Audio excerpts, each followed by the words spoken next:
প্রতিভা coaching সেন্টারে ছিল যে সম্বোধনা কীর্তি, যে উচ্চ মাধ্যমিক যারা পাস করেছে তাদের, যারা ভালো রেজাল্ট করেছে তাদের জন্য।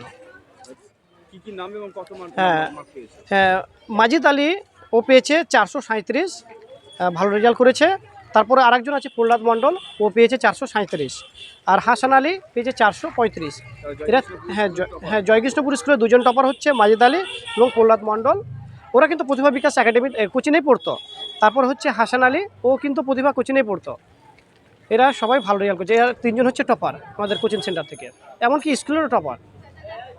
আমাদের প্রতিভা কোচিং সেন্টার হচ্ছে একেবারে পিছিয়ে পড়া, আমাদের এলাকা হচ্ছে পিছিয়ে পড়া এলাকা।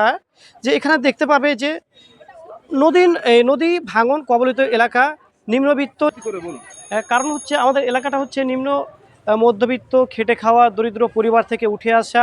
এমনকি আমাদের প্রতিভা কোচিং সেন্টারে খুব কম বেতনে পড়াশোনা করা হয় এবং ছাত্রছাত্রীদের সাথে বন্ধুত্ব সুলভ আচরণ করা হয়, এবং তার সাথে সাথে খুব সুন্দর মনোরম পরিবেশে পাঠদান করা হয়।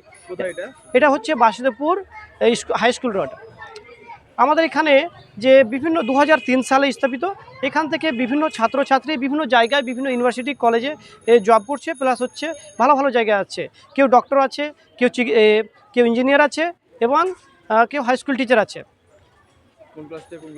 এখানে হচ্ছে নার্সারি বিভাগ থেকে হচ্ছে ক্লাস 10 পর্যন্ত, এবং কোচিং বিভাগে হচ্ছে ক্লাস 5ম শ্রেণী থেকে দ্বাদশ শ্রেণী পর্যন্ত। আমার নাম সোহেল রানা।